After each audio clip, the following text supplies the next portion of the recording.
আজি আমি এক্সাম দি কিনি ওলাইছোঁ গতিকে মনটো শান্তি লাগিছে আজি পুৰা লিখিছোঁ মানে তাৰপিছত ইয়াত আহিছে আমাৰ মহান গাধা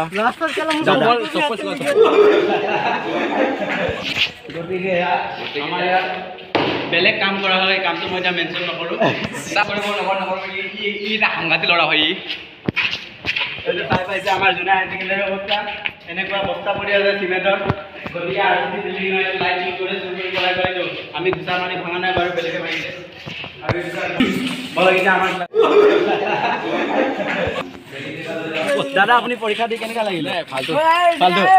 আৰু আমি কেইটামানক খুজিব বিচাৰিছোঁ পৰীক্ষাত কি উত্তীৰ্ণ হ'ব এবাৰ আপুনি মেট্ৰিক পাছ কৰিব নাই কৰিম বাৰু এতিয়া মই ষ্টেণ্ড পাবলৈ নম্বৰ এটা নম্বৰ নহয় নম্বৰ কয় দাদা নম্বৰ নম্বৰ নম্বৰ নম্বৰ কি হ'ব আপোনাৰ জীৱন হ'ব আৰু আগফালে আমি যাওঁ বলক গতিকে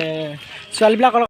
আজি গতিকে 5 মাহৰ পৰিৱৰ্তে স্কুল খুলিলে দুদিনৰ পিছতে আকৌ পৰীক্ষা হ'ল পৰীক্ষাত আমি এতিয়া ক্লাছ 9ৰ পৰীক্ষা হ'ল এতিয়া আমাৰ ক্লাছ 10ৰ পৰীক্ষা হ'বলৈ খুলিছে গতিকে আমি কেইটামান শিক্ষাৰ্থীসকলক সুধিব খুজিছোঁ আজি পৰীক্ষাৰ কেনে অৱস্থা দাদা ক'ত বেয়া লাগি আছে আজি একো পঢ়া শুনা হোৱা নাই গতিকে আজি আহিছোঁ আৰু যিকোনো পৰীক্ষা দিবলৈ মনটো অলপ বেয়া লাগি আছে হ'লেও পৰীক্ষা দিব আহিছিলোঁ আৰু নকল মাৰি বহুত কষ্ট কৰিব গৈ আছে